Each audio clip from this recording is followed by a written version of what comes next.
And little by little, what goes around comes around, and we are facing a terrible time of judgment, I believe, by the divine forces in the universe, which men have called God.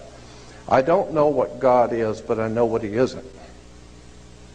One of my teachers once said, you can't make God do anything he doesn't want to, and if he's going to do something, you can't stop him. So consequently, since you can't influence it one way or the other, you should get in tune with the divine force of the universe and go with the flow. And that's what I believe, and that's what I've been trying to do all of my life. Just go with the flow and find out where the facts lead you. Because the more you begin to investigate what we think we understand, where we came from, what we think we're doing, the more you begin to see we've been lied to. We've been lied to by every institution. What makes you think for 1 minute that the religious institution is the only one that's never been touched? You can bet your bottom dollar that the religious institutions of this world are at the bottom of the dirt.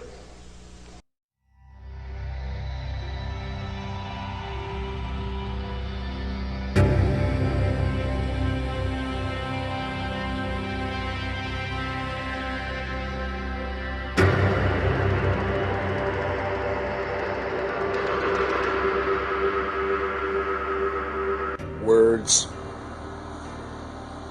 original thoughts pertaining to science.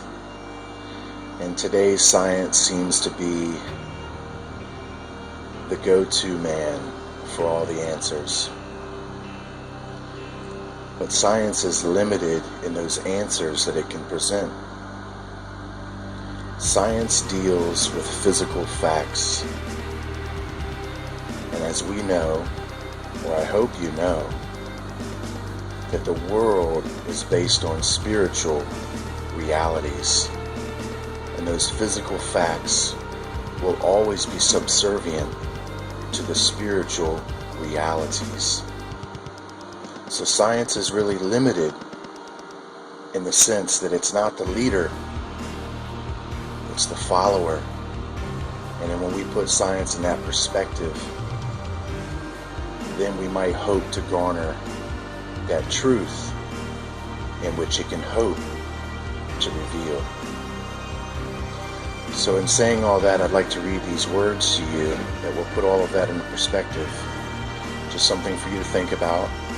And once again, this is for anybody that actually trusts in science.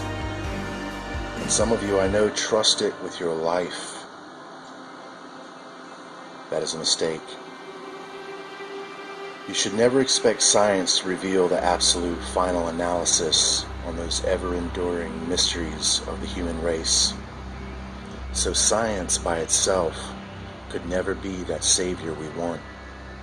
Being that science is not the creator, it can never accurately explain this constantly expanding creation.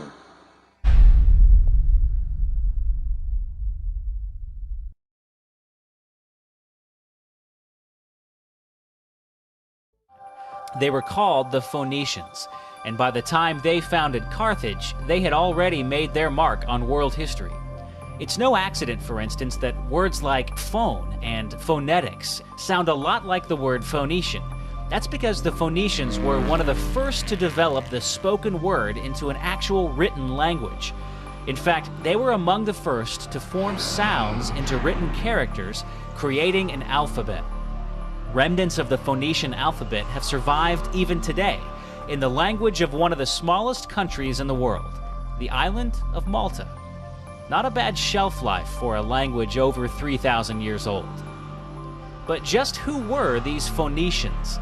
The Bible refers to them as the Canaanites.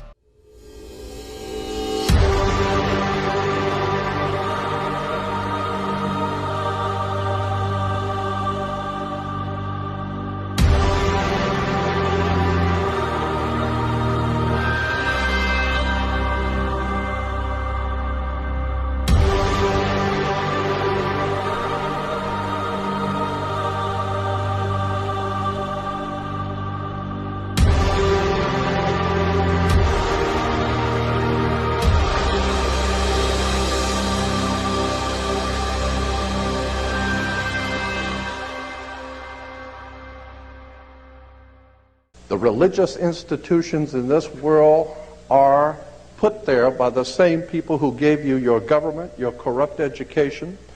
The Knights Templars who set up your international banking cartels in the 12th, 13th, and 14th century are the same people that gave you educational institutions, colleges. Where do we get the word college?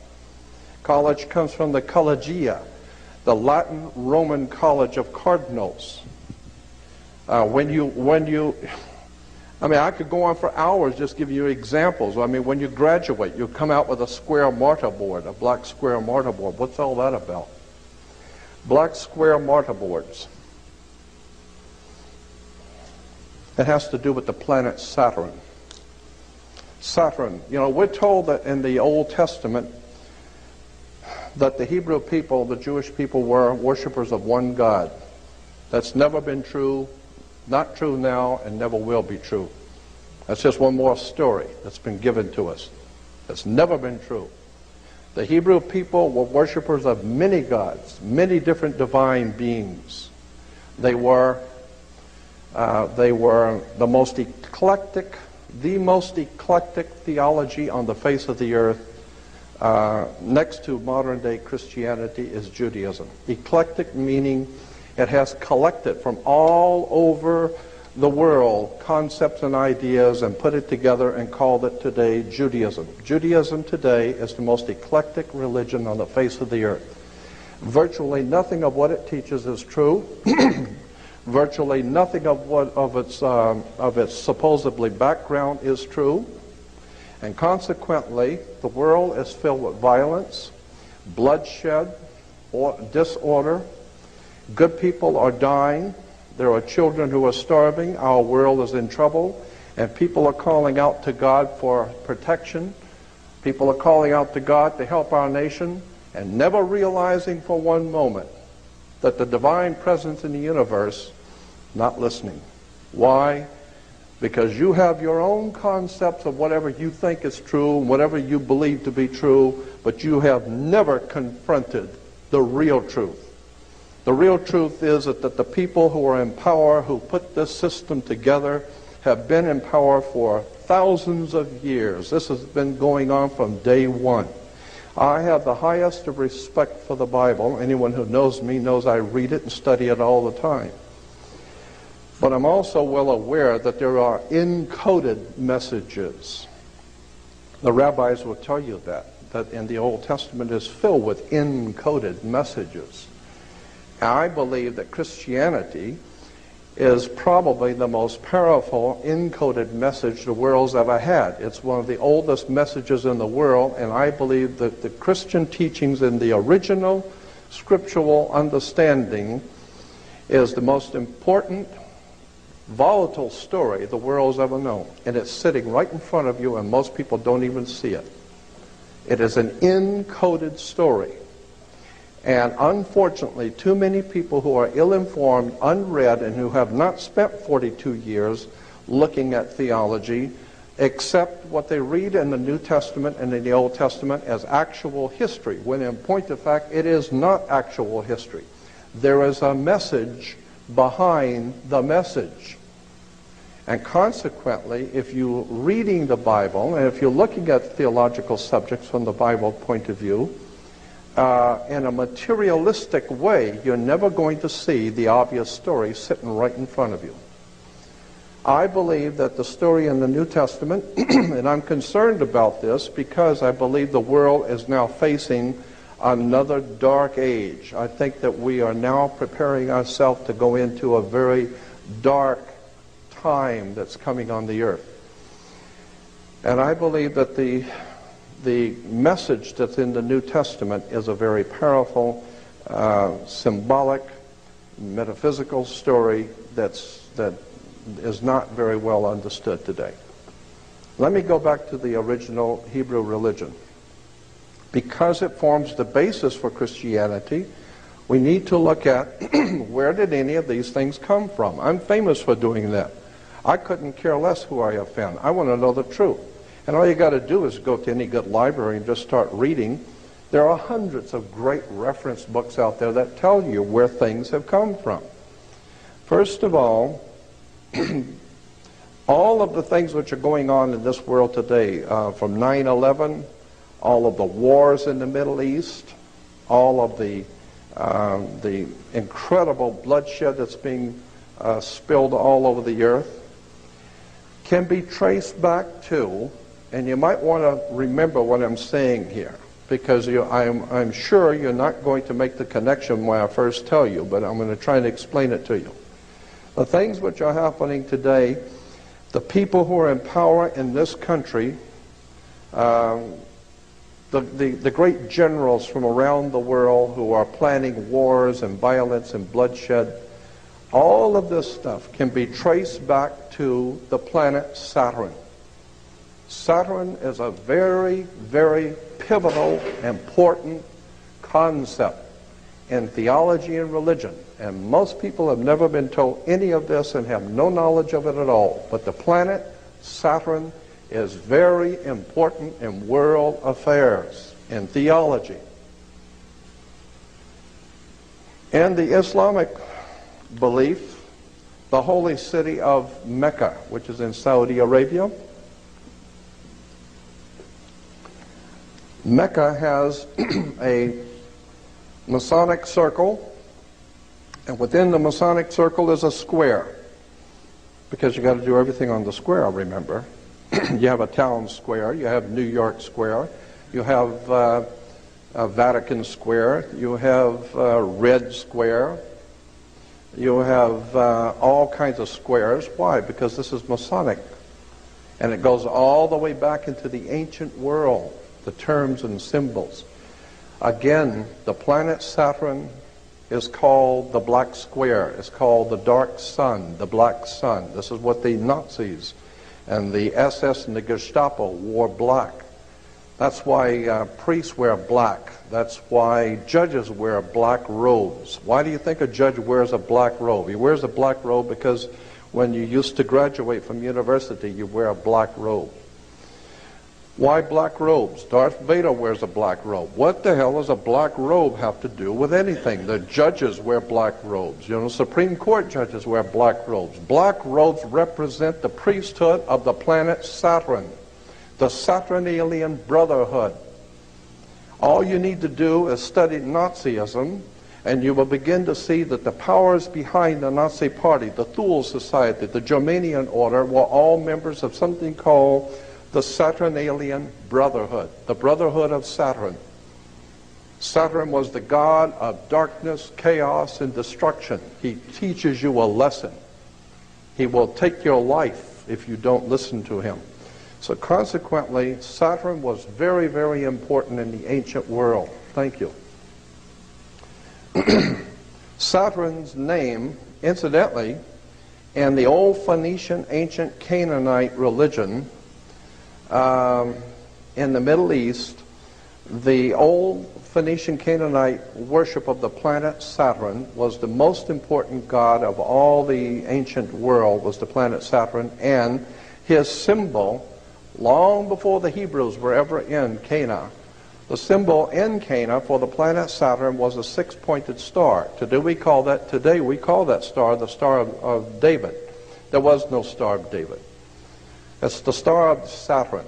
All of the Jewish reference books, all the Encyclopedia Judaica, you go to the synagogue, go up into Mulholland Drive, up to the Jewish University and spend 3 weeks there and look up Saturn. You'll find out that 98% of all Judaism is a worship of the planet Saturn. Better wake up and understand where this stuff comes from.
People do not understand that the Old Testament is written in code. I'm talking about actual code as in, high-level physics. Stories about reflections, light waves, atomic weights, dates, what else? Vibrations, mathematical codes that are what that thing up in the sky creates. Here are the black robes. Why black robes? Why black squares? The black robe is the black robe of the planet Saturn. Again, here are the judges all swearing allegiance in Nazi Hitler. And here are the priests in, incidentally, the priest uniform is called, here it is, just a minute, all black robes. Why black robes? Darth Vader wears a black robe. Yeah, devil worshippers wear black robes. Ayatollah Khamenei wears a black robe. Yeah. Yeah, Omar Gaddafi wears one too. There they are. Some of the most bloodletting murderers the world has ever seen. The Order of the Garter. In England, you will see Churchill on the lower right. It's called the Order of the Garter, the black robes. It's very, very extremely powerful secret society in England called the Order of the Garter. Many people think it's like a woman's garter. No, it was the guards who guarded the powers in England. They guard the powers. They are like a mafia, underworld organization.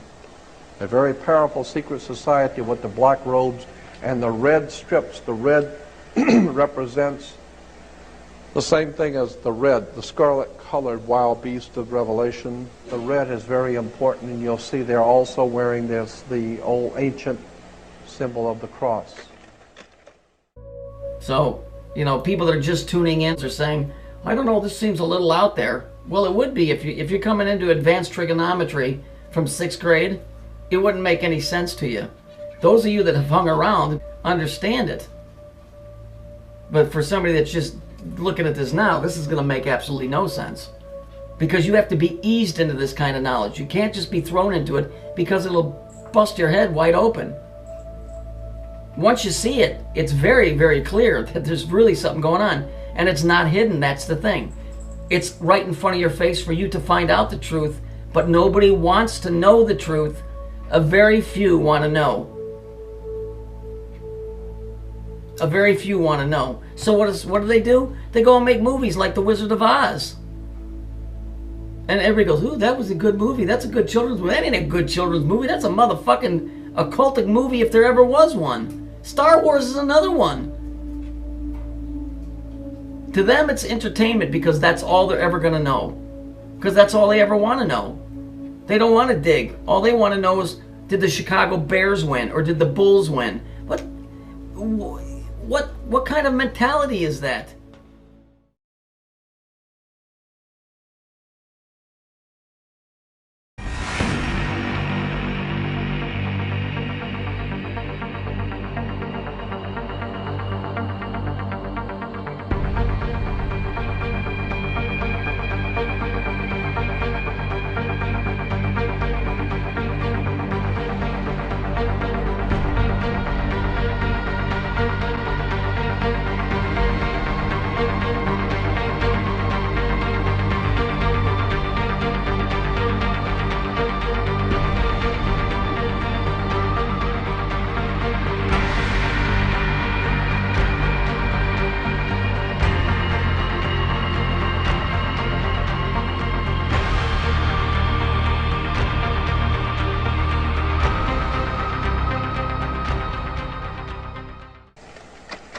People see something like this on television. Oh, it's very holy. The only thing holy in Rome is the stories. They're full of holes. The concept is the whole thing is nothing but a story. And it has been misrepresented. And again, let me say, I am totally convinced that the New Testament is a profoundly important story. but it has been misrepresented by the people who are far smarter than we are. They have put all of this stuff together and they figured we'd never find out. Well, I've taken 42 years of my life to go through this material, and I haven't even scraped the surface. I could go on for weeks talking about this kind of thing. The point I'm making here is that we need to wake up and find out what these symbols mean. If you really want to know about something and you study the origin of it, you get to the bottom of it, get to the roots. You start seeing things that you didn't recognize before. Like, oh, wow, this is kind of deep, son. This is some other shit. It's not what you thought it was.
You need to understand that there's a very powerful story in the New Testament that is telling us what God's thoughts are.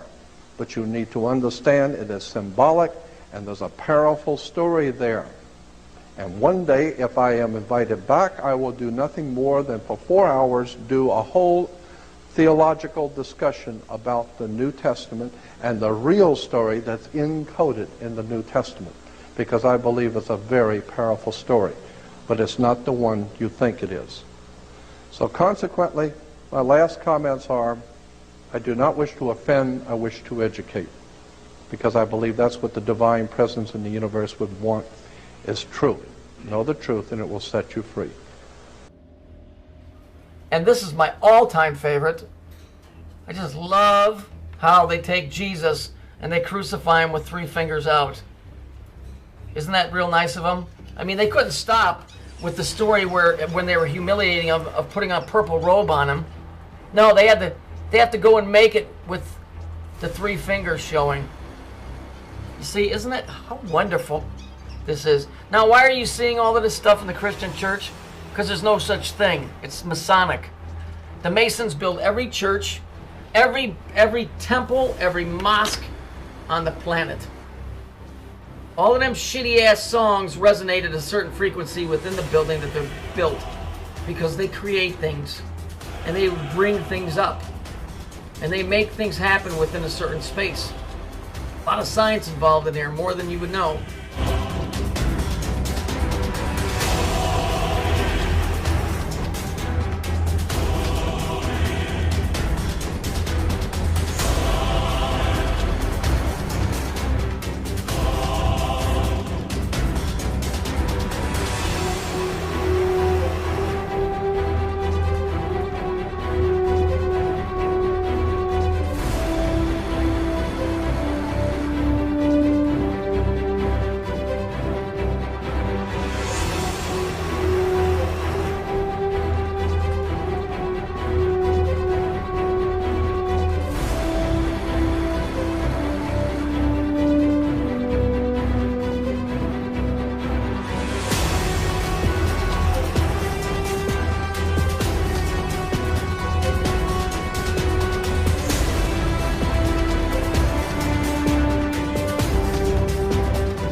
that at certain times of the year, based upon our orbit around the Sun and our alignment with the Moon and other planets in the solar system, creates windows of opportunity by which the power that he used to do the miraculous was easier to access and utilize.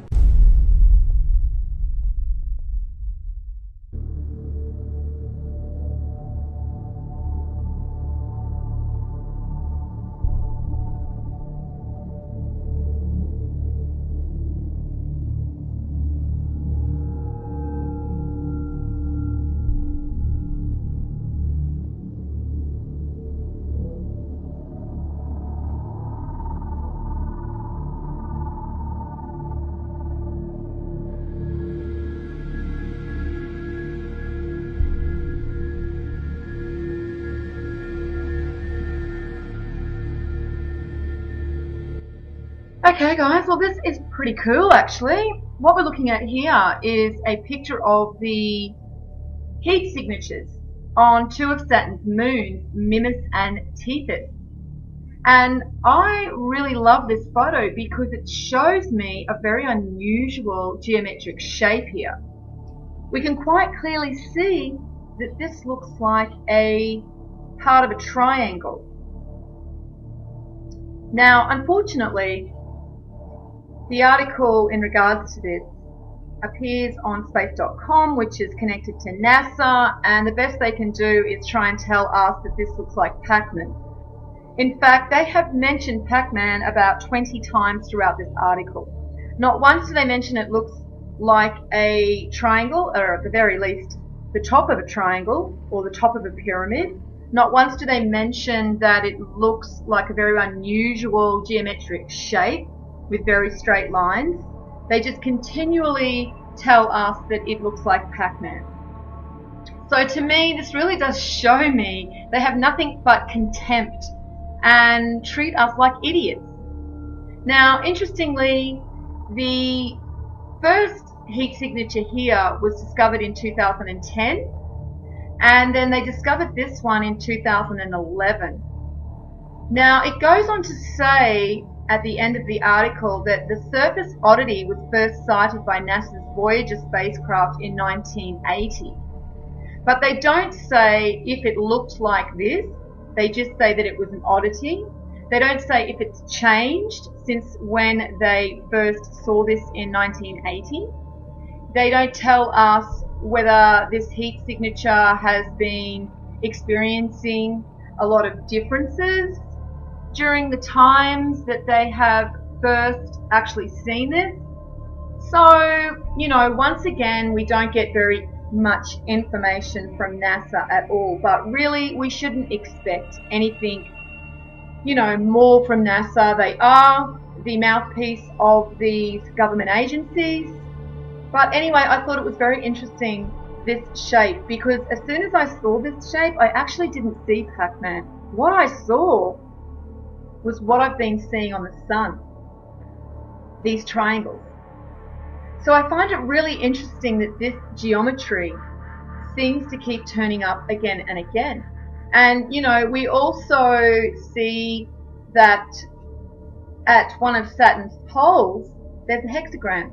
So once again, we see this very unusual geometry with Saturn. So you think that that would actually rate a mention with NASA? Obviously it doesn't.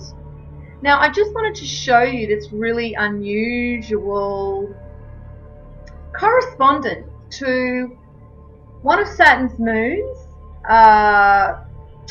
this one here, Mimas, and George Lucas's Death Star.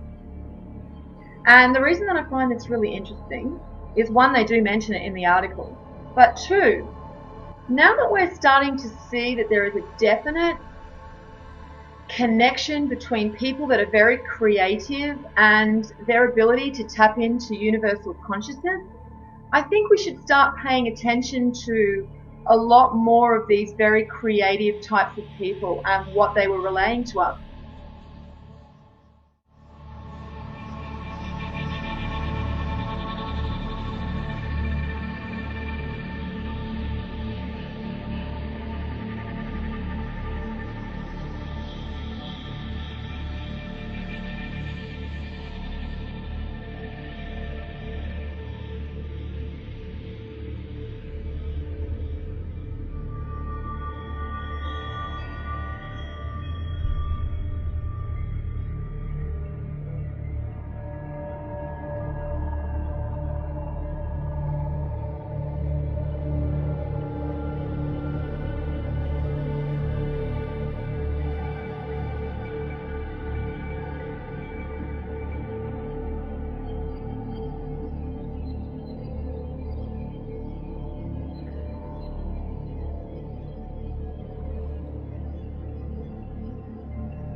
So if you get in a big pile of crystal quartz type rock outcropping, and you sit there and there's a big electrical event going on inside the earth, the rocks will act like speakers and you'll hear the sounds. It's got to be quiet, real quiet, but you can hear them. Wow. Certain rocks you hear. They change their shape depending upon the electric field they're in. You put electrostatic field on a rock, it changes its shape. If you change its shape, it produces an electrostatic field.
It has been stated for decades that Edward Leeds Scalman said that he had discovered the secrets of the pyramid builders of Egypt.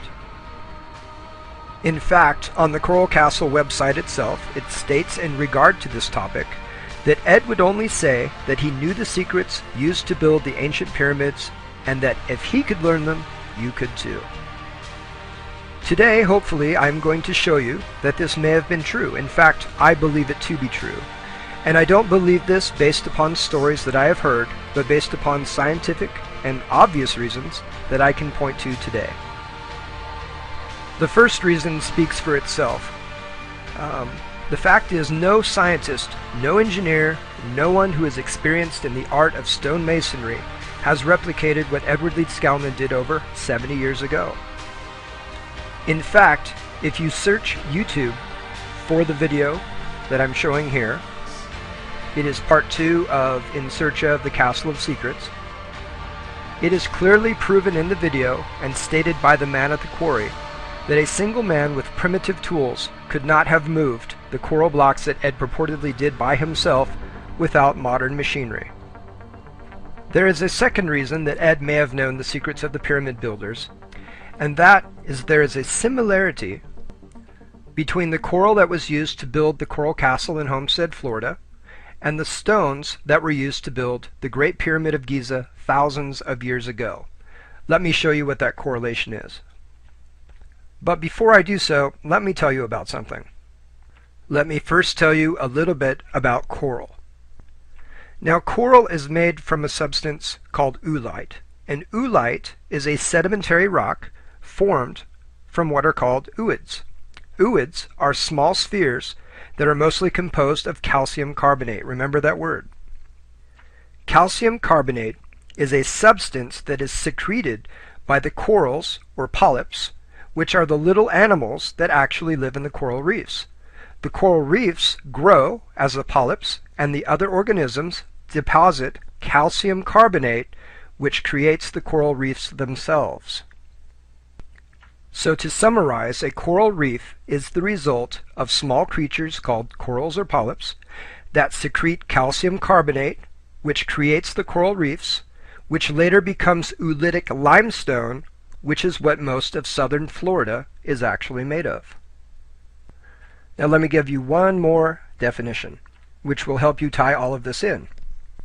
Another definition for what coral is this. It is a coral reef or limestone structure that was produced by living organisms. And limestone is a type of rock composed primarily of the mineral calcite, another important word to remember, which is the crystalline form of calcium carbonate.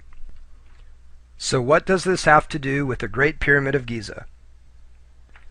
The Great Pyramid of Giza was built with an estimated 2.3 million limestone blocks composed primarily of the mineral calcite, the crystalline form of calcium carbonate, which is the same material that makes up coral. So there is our connection. The oolitic limestone, the coral that Ed Leeds Skalman used to build his coral castle, is made up of the same skeletal coral structures that the limestone at the Great Pyramids of Giza was made from. The stones, though given different names, are in composition absolutely identical. So then you may ask, what does this have to do with understanding the secrets of the pyramid builders? What can the similarities between the constitutions of both coral and limestone have to do with his ability to move 1,100 tons of coral without the aid of modern machinery? It has to do with its crystalline structure. Earlier I had mentioned that both coral and limestone share a common mineral. It is called calcite. Calcite, the crystalline form of calcium carbonate, is the primary component of both coral and limestone. Calcite is part of what is called the trigonal crystal system, and within this system is what is called a hexagonal lattice.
In early 2007, modern imaging technology revealed something else on Saturn that astounded scientists.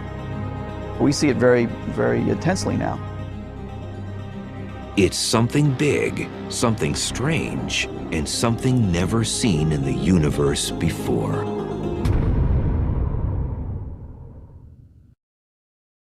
Saturn, the solar system's most bizarre yet beautiful planet, has just gotten even more mysterious. In 1979, the Voyager spacecraft showed a perfect geometric form over the North Pole. In October 2006, the Cassini craft found that it is still there. It's just bizarre, and it sits there kind of still. It doesn't move with the planet. The pole, there's a hexagonal feature, a six-sided polygon that encircles the pole at about 78 degrees north latitude. And it's sitting there as a set feature.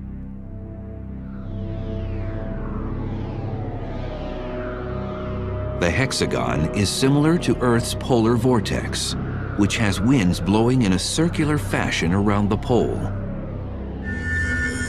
Saturn's vortex can fit 4 Earths inside of it and extends 60 miles deep into Saturn's clouds. And what's more bizarre, Voyager saw little tiny clouds going around at about 100 meters per second, which is about 200 miles an hour, going around this racetrack. People thought, well, maybe it's just a temporary thing. How could this stay there? It's been there now for at least 20 years.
Okay, so you're standing there, and what have you noticed? That the wire is being pulled by something in the stone. By something in the stone. Yeah. And we've looked up here, and we've actually found a mark in the stone of a fairly sizable bolt, Yeah. isn't it? Bolt. A Yeah. big bolt. And this is right on the crescent moon of Eds.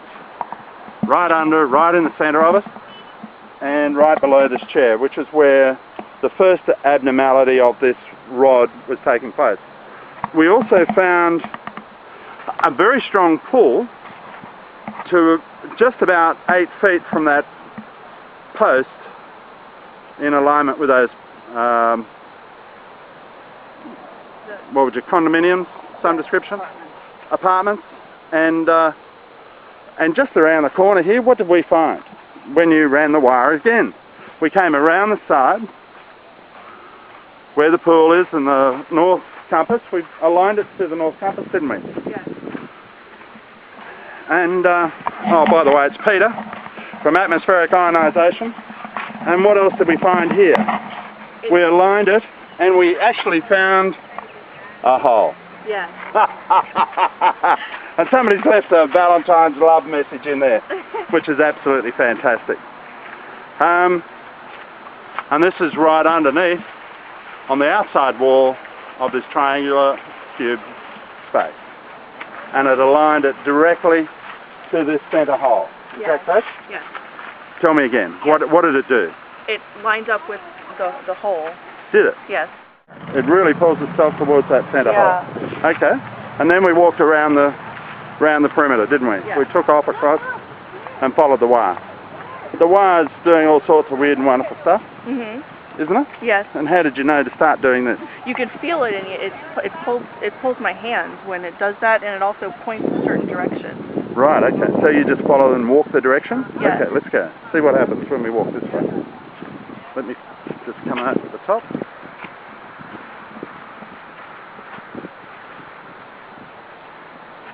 And it's turning again. Yes. Oh, really? Oh, isn't that interesting? Same location. Let's keep going. Right the way around. It hasn't straightened up yet. Yeah, it's still pointing back towards that. Is it? So it's a very strong pull? Yes. Okay, so now it's letting itself go. Is that correct? Yes. Okay. It's not. And it's now aligning itself. Good? Yes. Yep. And turned away or turned around again. Hold it way out in front of you again, but it's pointing towards water. Okay. So we know that.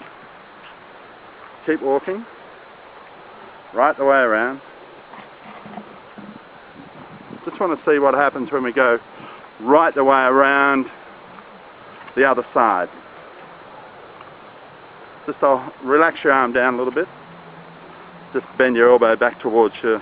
Yeah. And just let it sit out there. Okay, I'm just going to walk in front of you. I just want to come, follow me. This is the quarry.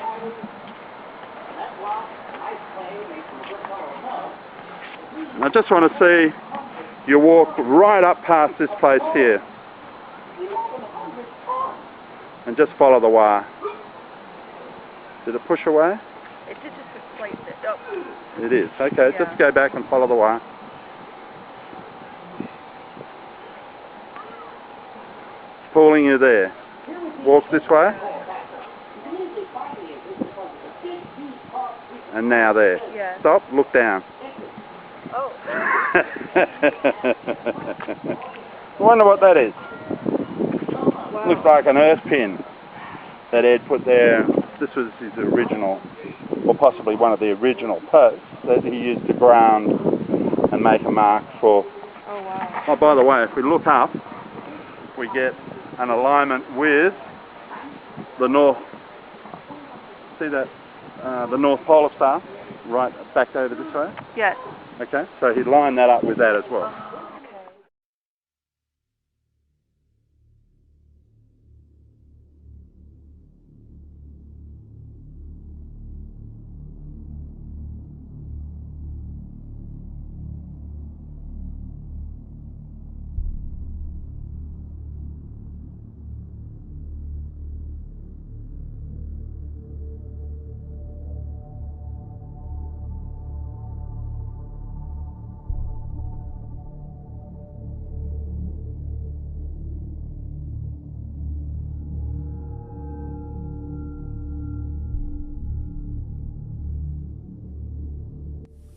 Is the sun actually, do you believe, combusting in on It's itself? not burning anything. There's no fusion in the sun. That's well understood. Prove it. Yeah, well, there's just not the way to prove that there is any. It's only in the flares that you get fusion. That's why all the X-rays. The flares, the arcs, and the X-rays, and the microwaves, and whatever result of fusion in the arcs. There's no fusion in the sun. They don't know how the sun works. Why do you, what's special, how does the sun make light? It's a transformer. Transforms from some other dimension. It's not burning anything. It doesn't have to. It's a converter. Of what? I don't know. Nobody knows. But that's what it does. That's the only thing it can do, because that's how everything works. It's transforming from another dimension. Yeah, you could say it's taking energy from another dimension, counter space.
Can't go back, can I?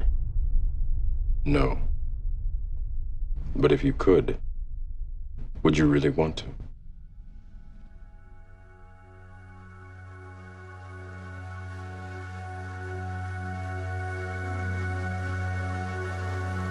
I didn't say it would be easy.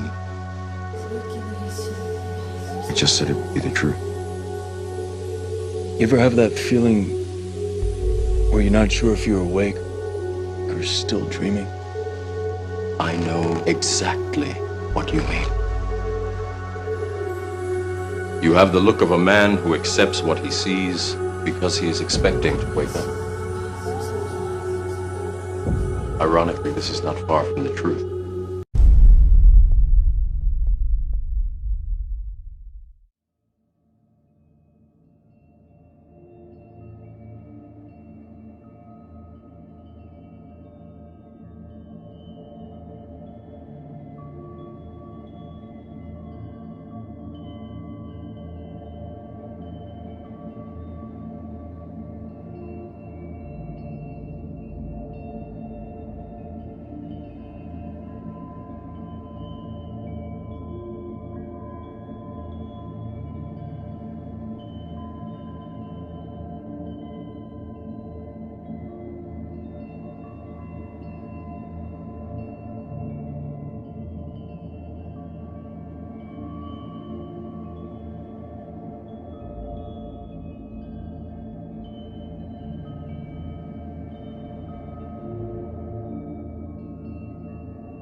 Okay.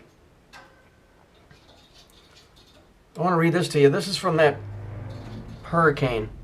Supposedly, the guy, whose name was Sandy Fry, which is interesting because he did a simulation of it in 1997. Okay? It wound up being called Hurricane Sandy. But then when we read this underneath, it says, these texts were used as a drill simulation or stimulus. Now listen, this is where it's interesting. Look what it says here. They were time shifted. Okay? I told you they're messing with time to stimulate landfall around 6 p.m. on Saturday. So we got 6 and 6. October, right? 4. It says working backward from this time. We use these texts to generate and automatically update a World Wide Web. Wika or Set. Set is Egyptian. Okay? And send email to the Westchester Ares. This is an important word right here. Whether you can read this or not, go full screen. ARES, almost like Aryan, right? Races. Email reflector to Fax County Emergency Operation and the National Weather Service. This is getting way out of hand. And I'm going to show you some more stuff here in a second. Just so you get this. This is all utter bullshit. We are being completely fucking screwed here. Completely. I don't believe nothing on the news. Nothing. Okay, let's continue on. Let's see who Ares, because it was Ares/race. Okay? He's a Greek god, okay? Was the Greek god of war. He was one of the 12 Olympiads and the son of Zeus and Hera. He often represents physical or violent aspect of war. Okay? So, we've got reversal of time, we've got war, we've got a guy named Sandy. So we know that this Ares guy is involved in war. Well, Saturn and Mars play both of these parts. Okay? But here's the kicker right here. And I want you guys, do you remember a couple years ago, was it a couple years ago, where they said, oh, the American troops are being completely and overwhelmingly stressed out from being there, and they killed a puppy and it was on YouTube, and everybody was like freaking out? I'm going to show you why they really killed that puppy. And it's the same reason that they're using this name, Ares Races, okay, in conjunction with the hurricane that came through, because it all comes down to the same fucking thing. Now, you guys remember this? Live links. That was 2008. I'm sorry, it was longer ago than I thought. U.S. soldier throws puppy off cliff in Iraq. Okay? See this here? Why would somebody do that? Oh, he's so stressed out. You better understand what mentality you're dealing with here. You're dealing with a bunch of fucking crazed, bloodthirsty racist. And I'm going to prove it right now. Let's look. Cult and ritual. Although Ares received occasional sacrifices from armies going to war, the god had a formal temple and cult at a few sites. At Sparta, okay, now we're talking Rome, okay? We're talking Roman, we're talking Saturn, we're talking that particular fucking ilk. And what comes out of Rome? Nazis, dude. Nazi, it's all Nazism. At Sparta, however, youths each sacrificed a puppy to Enyalios before engaging in a ritual at whatever. The knight sacrifices a dog to Enyalios, became assimilated with the cult of Ares. Okay, so look at here. That guy they didn't flip out and kill that dog. They killed that dog because the same reason they killed those people in New York City. It's all the same thing. That's why it says in that briefing that it's Ares/races. It's Ares. Ares races. Aryan. Wake the fuck up. Stop listening to the news. Stop listening to anything to do with telecommunications. As far as them telling you what's going on. I'm telling you, the news is not going to tell you, and they're going to go from city to city wiping people out. That's what's happening. I'm sure of it, and it's already started. Do it. Believe what you want. It's all right there. It's right in your face. Fucking guy was 9 years old. It's a simulation of one, yet it's really happening. What the fuck is going on here to us? What are they doing to us? This is crazy.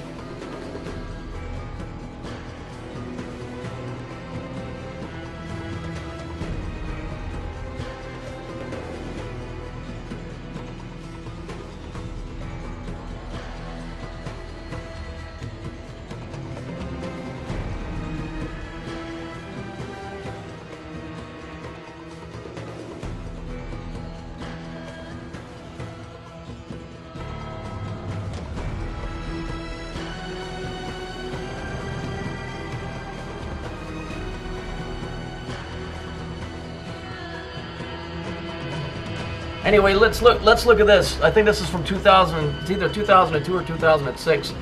Bush said this, and I remember a long time looking at this saying there's something really wrong with this. In a 14-minute speech, twice President Bush mentioned and asked the question, does the angel in the whirlwind still direct this storm? Does the angel in the whirlwind still direct this storm? I gotta tell you, it sounds awful suspicious like what happened in New York. Does the angel in the whirlwind still direct the storm, referring to America, is what I think. And then when I went and I looked it up, you could go and look this guy's name up, the second, third, and fourth lines. The fourth quatrain, interesting, 4 cube, which is the statement that contains that the angel in the whirlwind directs the storm and he hurls death. Is that not what we saw in New York? I come off as a hard ass and I scream a lot, and I'm sorry, but, I mean, I don't know what to tell you. It's just the times that we live in, and people better start understanding this isn't fairy tale shit. There were people that were in there that were killed by something that wasn't human. And they burned the fucker to the ground. That's how you get rid of the evidence. That was not a storm. Look at the storm pattern. It was going north and then it just made a left. Hurricanes don't do that. They hit the coast and they cartwheel up the coast. Okay, that thing was coming. I told you, Coney 2012 means knock out New York. And I said over and over again, it was either New York or Chicago. It was New York. So please, pay attention to this stuff. It isn't a joke anymore. It isn't a conspiracy. Fuck 9/11. All 9/11 was telling you that it had begun. 9/11. Revelation 9/11. And they had a king, and he was the king of the bottomless pit, and his name was Abaddon. But in the Greek, his name is Apollyon. Okay? Isn't it interesting that it happened on 9/11? And then it coincides with with Revelations 9/11? Because they're telling you. All you got to do is just think a little bit.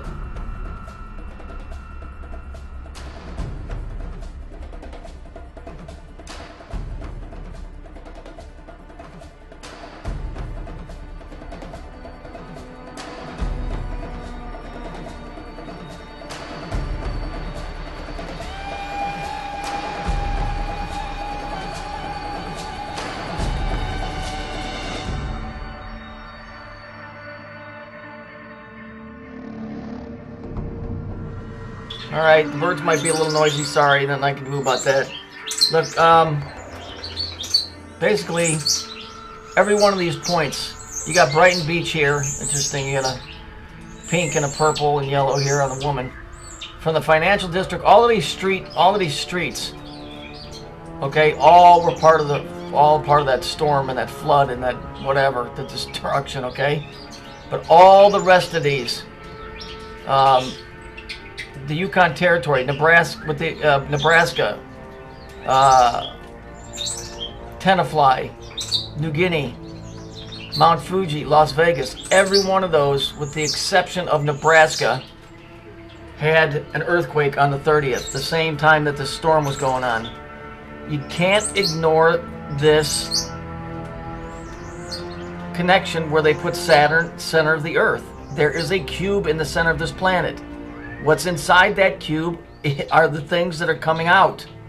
This all goes back to the whole Chilean miner thing. Okay?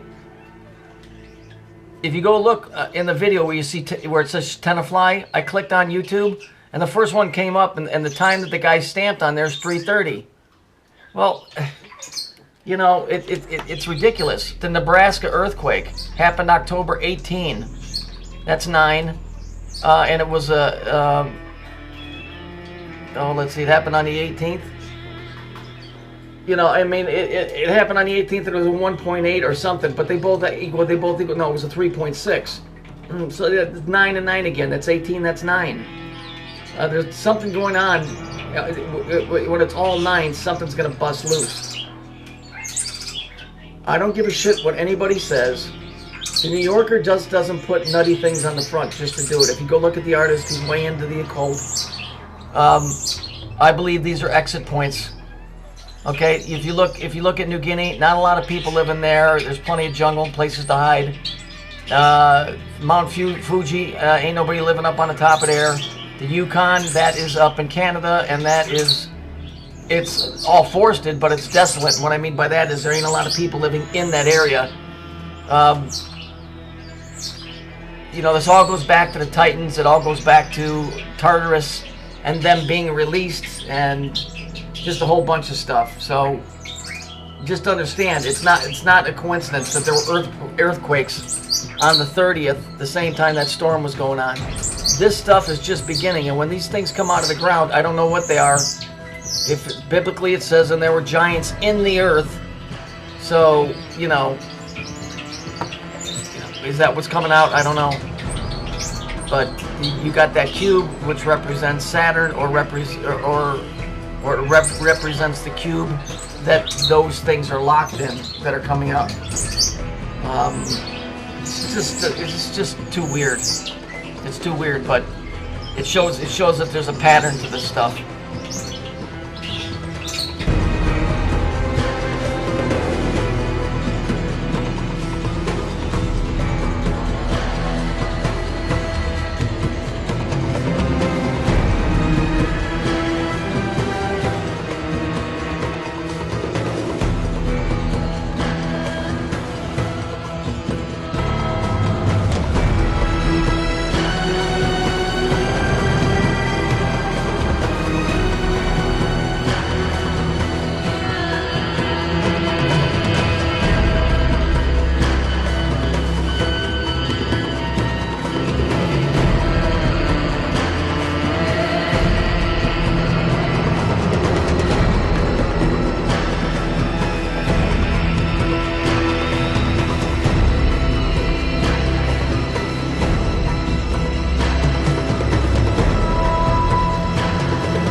But the idea of an avatar or a teacher has been with us for thousands of years, and it's true.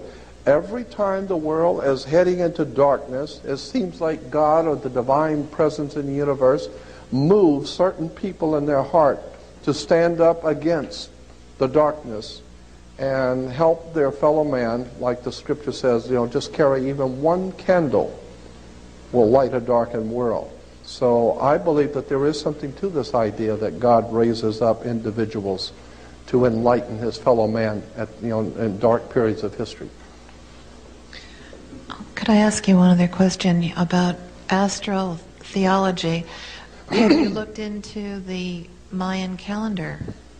What do you think about that? Well, I think the Mayans and the Aztecs and the Incas and the Toltec and all of those ancient people, I think South America and Central America is just cram-filled with interesting ancient stuff. And we tend to feel that the Egyptians and the people from that area of Africa and in Europe somehow or another got over here to South America because we still have the same pyramids and the same symbolism. We find the same symbolism in Central and South America we find in the Middle East. And so obviously they came from the Middle East and Egypt and Africa across to South and Central America. I'm saying, maybe not. Maybe it started in Central America and South America and went to that way. Why do you, and I am totally convinced in my own mind that the most ancient cultures on the face of the earth, as in South America and Central America, probably 100,000 years old or more. In Peru and Brazil and that whole area of the world, I think, is just replete with ancient stuff that far, far exceeds anything Egypt ever did. So I'm seeing that there's a whole world of questions that we've never been allowed to ask. I think the Central and South America is the epitome of ancient civilizations. I don't even know, I don't think that the ancient Mayas and the Aztecs and those people, those are the ones we know of. I think that there were some very old ones, like Earth Base 1. Earth Base 1 is in the Andes. It's as high up in the Andes as you can get. And it is it's so high up that people going there today can hardly breathe. Even mountain climbers say it's very difficult to breathe. It's so high up, and yet the stones are like 100 tons, 300-ton stones, and they're all cut flawlessly and pieced together. And I'm thinking, wait a minute, who moves 200-ton stones in air that even the best mountain climbers can hardly catch their breath? And there's no way to plant food up there. You don't plant anything up at that height. So how did these people feed themselves and move 200 and 300-ton stones? And not one, from all over. They're just huge temples built with these stones. And I'm saying somebody better start looking at this. I'll tell you what I think really happened. I think that we are a creation of someone else. I think that's what happened. I think somebody came here a long time ago and created us. And they're still with us. Where is Earth Base 1 that you refer to? It's I'm not sure. I think it was Ecuador, but I'm not sure. But I'll tell you where you can find it. Well, you just look for it. It's just called Earth Base 1. You can look for it in reference works. And on the web, they got a lot of material on Earth Base 1. They call it Earth Base 1 because it seems to be the oldest city on the earth.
I do get knuckleheads on here that watch one video, and because they don't get it, then they you know, they've got all the answers.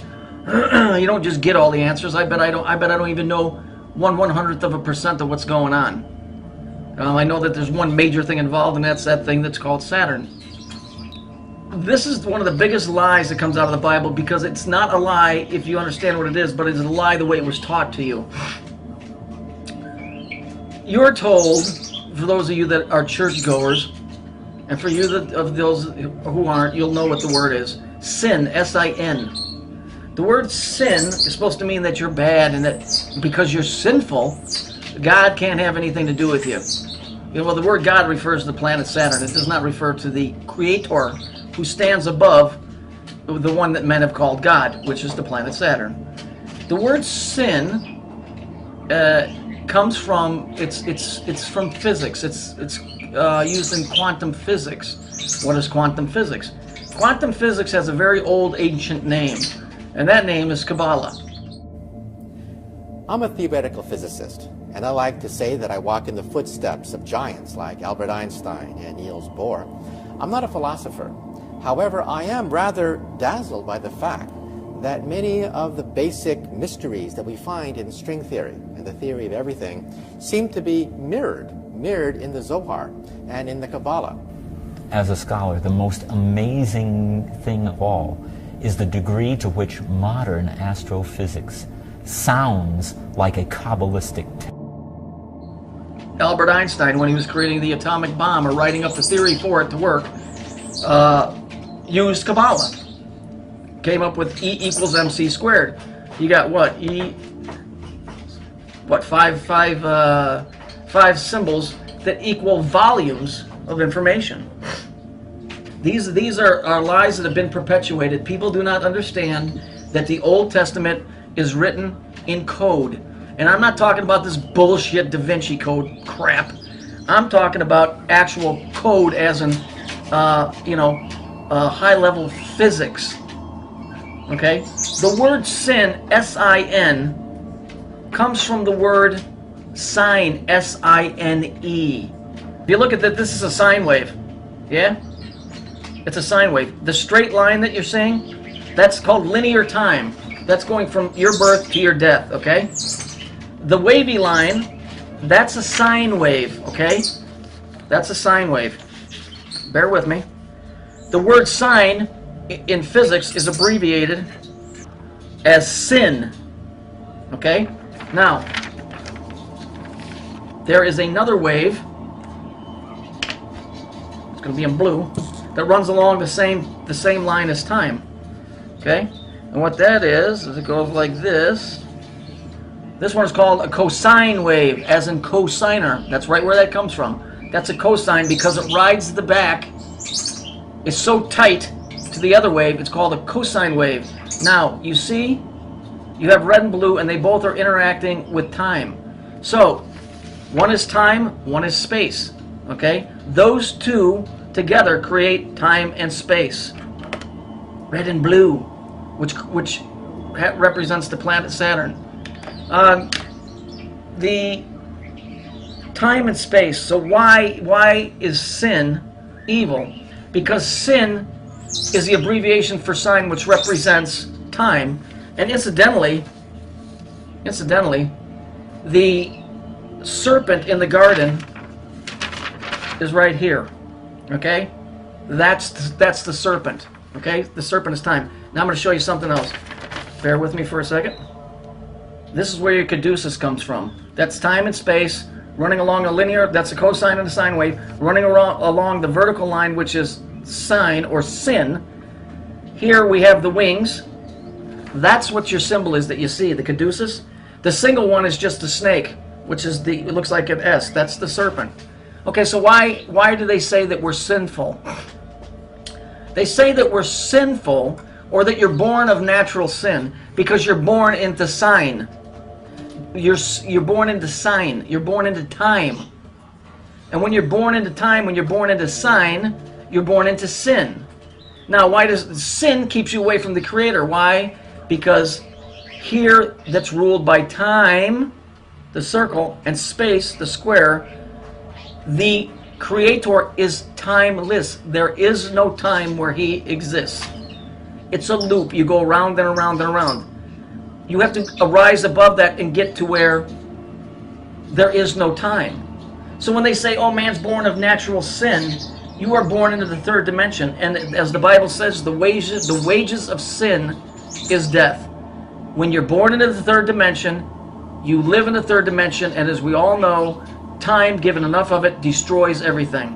Okay? That's why in Revelations, the beast is Saturn, because it regulates time. Given enough of it, it will kill you, your friends, your pets, destroy, rust, break down everything in the third dimensional level.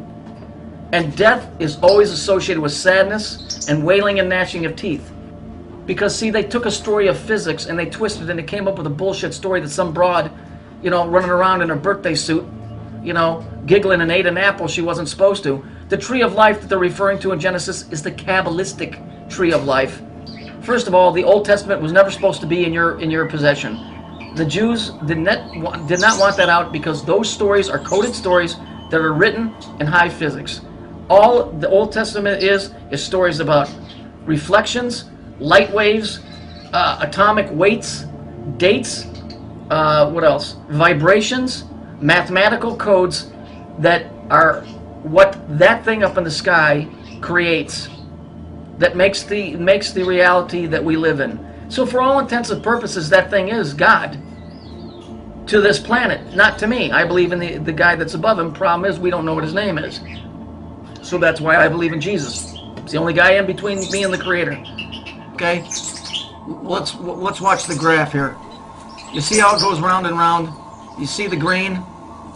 Okay, you see that's the serpent that's in the Garden of Eden. Okay? You see it? You see how that's sine wave? See that? Okay, you see how that works? Okay, now we're going to move on. I want you to look at the equation, and this is going to explain to you why I know that this is bullshit out of the Bible, what they're talking about. The Bible is not bullshit, but with the way that they crafted the story and made you think of something else is. And on top of that, when you're trying to explain physics to a guy, you know, that doesn't understand physics, you have to use other means, and that's why they use the story of the Garden of Eden. So let's look at the way it's written. Okay, there's 3 axis points there, all right, which is what creates the cube. All right, but let's look at it. This is interesting. Why am I going to go to hell when I die? Look what's in parentheses. Cause I sin. You see, they just crafted a story from physics, and they did that because back in the old days, like I said, in order to get the message across to somebody, you put it in a story form. Okay? This is what this is all about.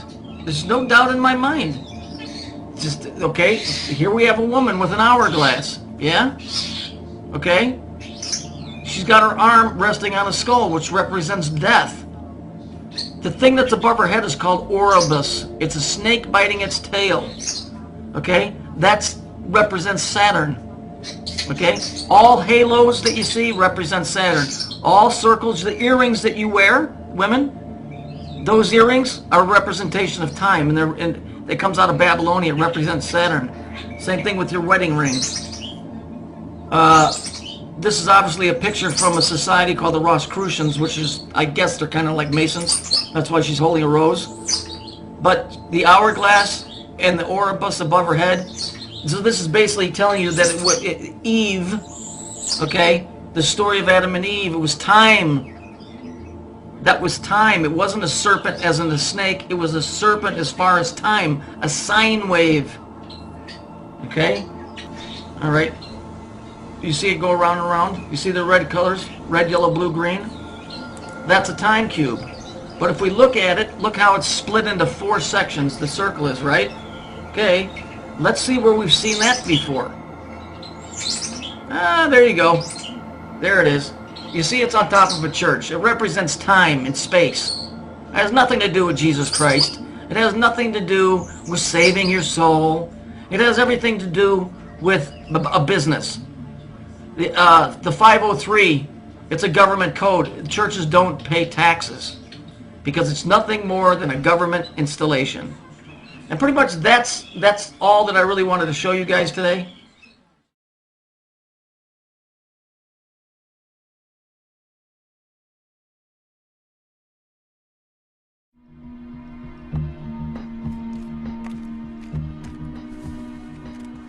I guess there's a plan for all of us.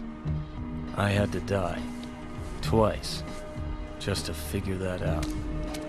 Like the book says, he works his work in mysterious ways. Some people like it. Some people don't.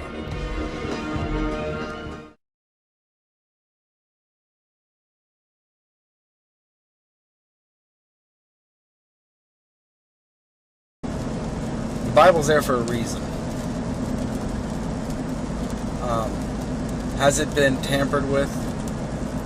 Yes. In some ways. Has it been changed? Yes and no.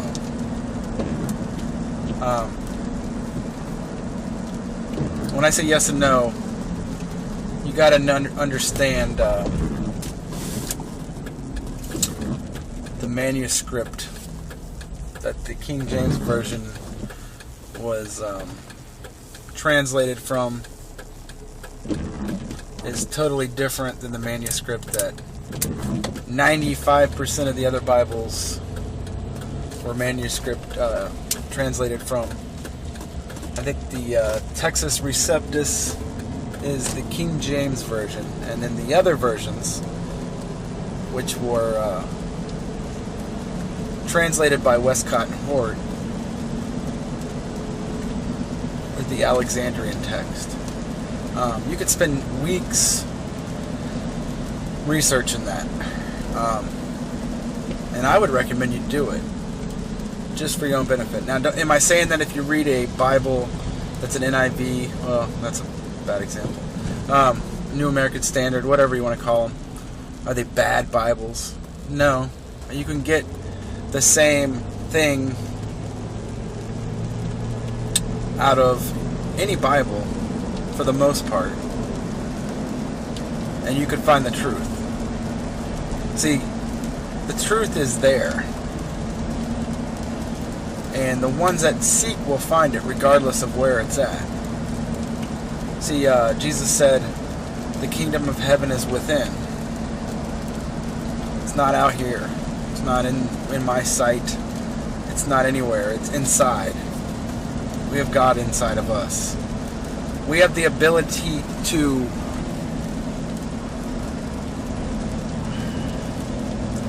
know the truth. But the truth isn't just given to us because we want it. It's brought to us through humility, service to others, and like I said, seeking you will find. Once you understand certain concepts about what Jesus taught, what the Bible teaches, and you can get all kinds of different stuff out of the Bible. It depends on where your heart's at when you're reading it. You know what I mean? If you don't want to learn anything from the Bible, you don't want to figure out stuff, you're not going to.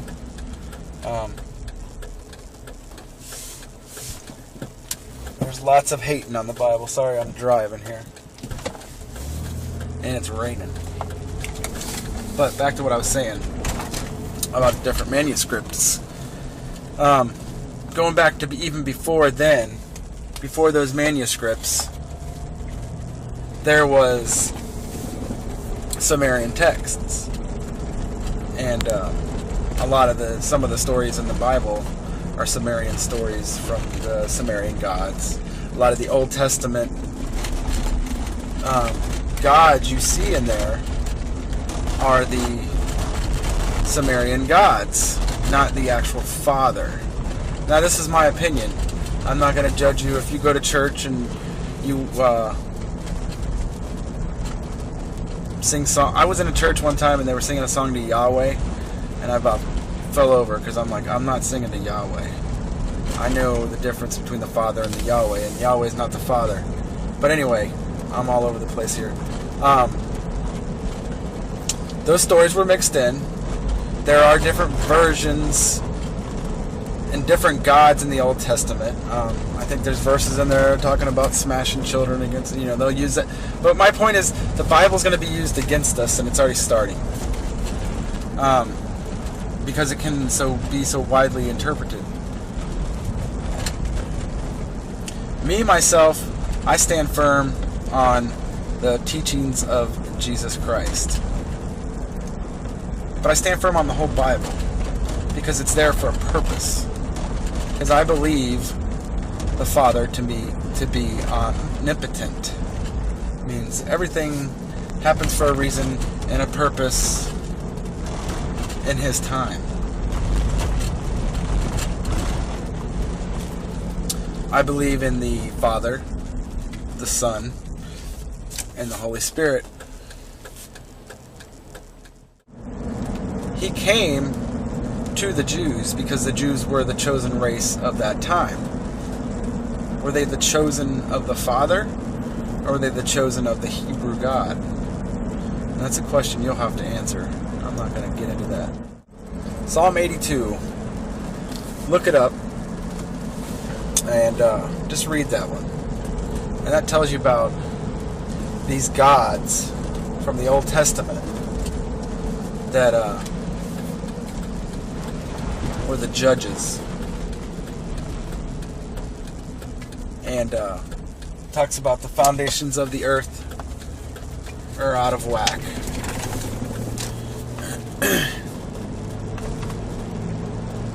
David was praying to the Father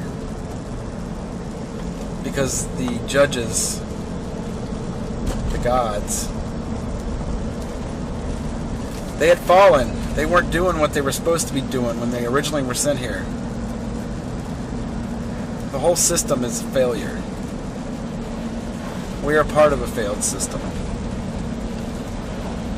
I'm trying to show people that the Bible, even though it has problems, the truth is there. You just have to find it. And you have to use the Spirit of truth. The Spirit of truth is not just your spirit, it's a Him. It's part of the triune God. Now, like I said, there's been a lot of attacks on the Bible, and there's going to be more. But if you want to know the truth about the Bible, shut everything off. Don't look for opinions from churches. Don't look for opinions from Bible haters. Do some research yourself. Spend about a month, and you may grasp the beginnings of the truth then. I just know there's not a greater feeling in the world than when the Spirit of truth brings you the truth, and you know it because you feel it, and it's an unexplainable feeling. Read the words of Jesus. Read the red letter.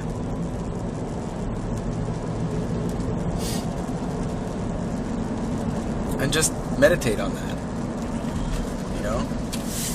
You have to be humble. If you're sitting there thinking this is a load of crap, then that's what it's going to be to you. A load of crap.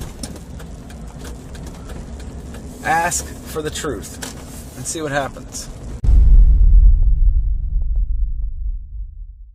My first question is regarding Isis, Ra, Elohim. Yeah, Isis, Ra, El. Okay. Isis was a feminine principle of wisdom in Egypt, spelled I-S-I-S, Isis.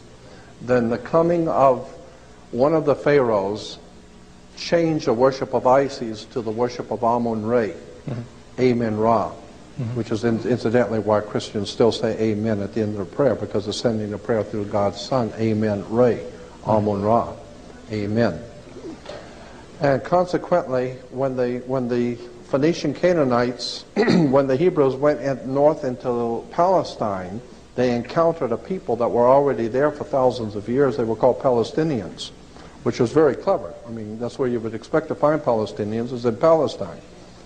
And so when they went into Palestine, they had already learned all the wisdom and the religious teachings of Isis, spelled I-S-I-S. Then they learned the new concept of the new religion of Amun-Re, R-A, and now they encounter the Palestinians, and the Palestinians' god was El, the planet Saturn, El, E-L. Consequently, the religion grew out of Isis, Ra, El, I-S-R-A-E-L. Israel is nothing more than Isis, Ra, and El. Consequently, there's nothing holy about Israel. And why is Jerusalem called the Holy City? The Holy City is because, they're full of holes. The Holy City is because every kind of licentious, filthy, degenerate religion that can come into the mind of men has been practiced there. Everything from child sacrifice, pornography, violence, human sacrifice, I don't care how filthy it is or how dirty it is, they were doing it in Jerusalem. And that's why symbolically God's Son, the light of the world, would say to Jerusalem, Jerusalem, Jerusalem, killer of the prophets and stoner of those sent to you. Anything that is truly enlightened and intelligent wouldn't have a damn thing to do with you. All you do is child sacrifice, pornography, violence, money grubbing, money changers. The whole thing was filthy from day one. There ain't nothing holy in Jerusalem. Ain't never been nothing holy in Jerusalem, and there's nothing going to be holy in Jerusalem, Salt Lake City, Rome, or any place else. Religion is nothing more than manipulation of the human mind. There is a powerful spiritual dynamics to the universe, but unhappily most Americans haven't got into the famous idea about any of that. And I think that that's what's coming. I think there's going to come a time when we're going to start thinking in terms of, wait a minute, let's back up and look at this all over again. Who are we really, and what is astrology, and what is the Bible, and who really wrote it?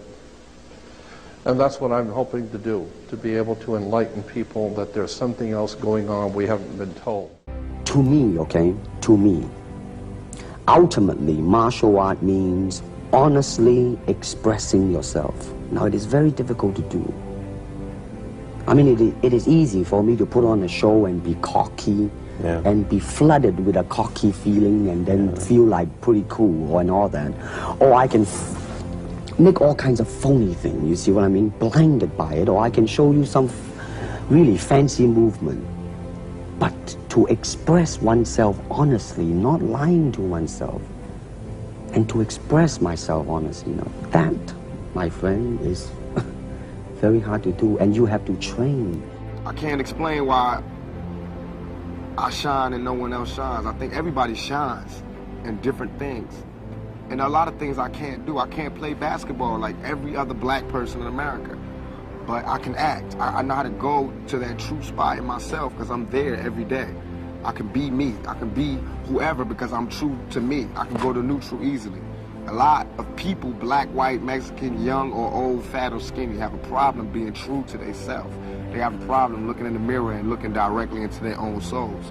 The reason I sell 6 million records, the reason I could go to jail and come out without a scratch, the reason I can walk around, the reason I am who I am today is because I can look directly into my face and find my soul. It's there. It's not sold. I didn't sell it. It's still within me. I still feel it. My heart is still connected to my body. So I could, any character, I'm going to bring that intensity, that truth, that honesty to it because I have to repay for that blessing from Black Jesus, from God. I have to pay for that by shining. If he give you the voltage and you waste it, that's the curse. He gave me the voltage, I'm a shine. It's not mine, it's from God, it's God. Not that it's so special that nobody got it, but all of our gifts and blessings and our strengths and our weaknesses come from God. Come from Black Jesus or whoever comes from within you, you know what I mean? So it's not really tricky. Everybody can do it if they just can go to that spot. I guess all the things that happened to me in my life allow me to go there easily. When I look around, I always learn something, and that is to be always yourself and to express yourself, to have faith in yourself. Do not go out and look for a successful personality and duplicate him. Now, that seems to me that is the prevalent thing happening in Hong Kong. Like they always copy mannerisms but they never start from the very root of his being, and that is, how can I be me? Every day when I'm breathing, it's for us to go farther. You know, every time I speak, I want the truth to come out. You know what I'm saying? Every time I speak, I want to shiver. You know, I don't want them to be like, they know what I'm going to say because it's polite. They know what I'm going to say. And even if I get in trouble, you know what I'm saying? Ain't that what we're supposed to do? I'm not saying I'm going to rule the world or I'm going to change the world, but I guarantee that I will spark the brain that will change the world. And that's our job, is to spark somebody else watching us.